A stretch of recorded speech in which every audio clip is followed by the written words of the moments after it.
Welcome back. And now to more of my interview with Glenn Beck and his frightening prediction about what may happen if left and right in this country don't start listening to each other. Have you veered away from politics in part because it's bad for business? And it's better for business it's better to focus on culture and other things that are more uniting? Better for business if I talk about it. You would not believe the complaints that I get. Better for business. Moving away from Glenn, you're telling us these things, you're doing this, well, that's what we count on you for. I know. But it's not where I feel I am best served. You're a PR person, and in preparation for this interview said, Glenn's focused on principles and values and talking about lifestyle ideas and not just politics. Right. You know, that's something that I think has been obvious to your listeners for a while, but maybe is not as obvious to non-listeners, non-viewers. I think because, again, we view each other as cartoon characters. My daughter said to me, my children, when we're in the city, are not allowed to walk with me. And it's because of my second oldest daughter was walking with me one day. She was about 16.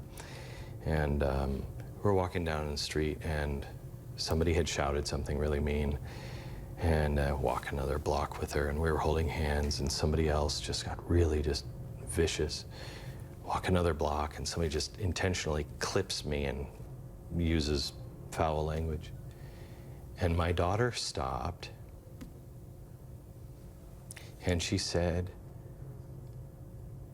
why don't people see that you're a dad too? And I have taken that to heart, that that is something that I should be aware of too. We're not cartoon characters. We're not just people on television. We're not just people in the White House. We're people. We're humans.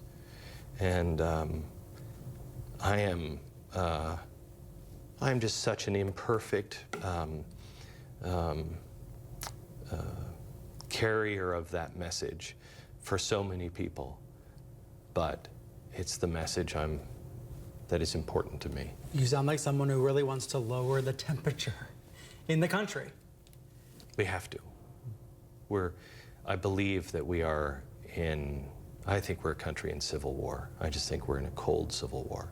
Shooting hasn't started, but somebody stupid is going to do something stupid and it will escalate unless we talk to each other. But how can we lower the temperature when you're still making those kinds of suggestions? I wouldn't call it a prediction, but to talk in that language about a possible shooting civil war. I'm not calling for one. No. I'm saying,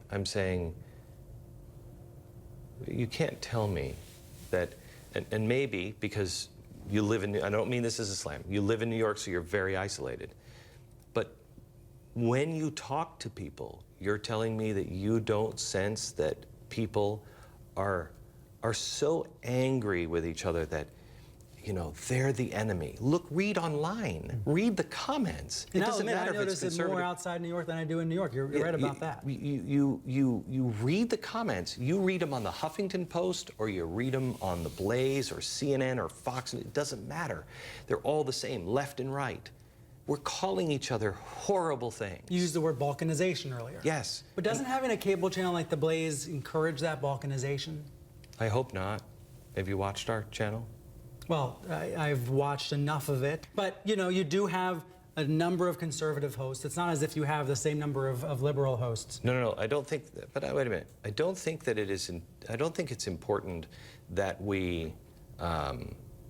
that I balance the point of view. I have somebody who absolutely disagrees with me. Good point. What is important is we treat each other with respect.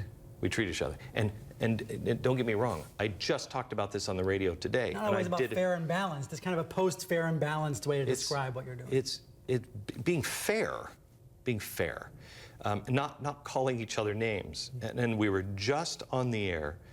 I've been in radio since I was 13 years old. And so have my cohorts. Yeah. They've you know, we do a radio show. It's a stupid radio show. But all of a sudden in the last 10 years, it's become very important.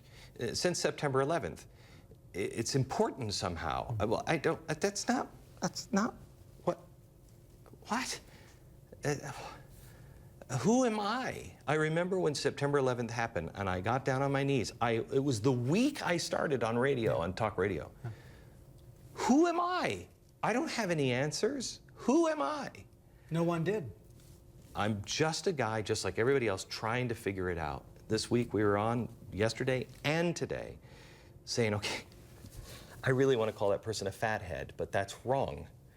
You know, we have to change all of our language, and it's really difficult, especially when people on both sides. I know there are people who are watching me and say, you know, the guy's full of crap, he's just an act, he's just doing it for money, I don't like him, you should, all the things that he said in the past, whatever. And I could put somebody else, you put somebody else in this chair, you know, I don't know, somebody else from the other side sitting in the chair, and there would be other people on the other side saying exactly the same thing. Sure. Stop. Stop. Stop. Stop. Love him or hate him, Glenn Beck is one of a kind. He's building a media empire that might be a model for other big media personalities in the future. So next week, I'll show you more of my conversation with him about his business, about his cable channel, and about what his future holds. Tune in for that next Sunday.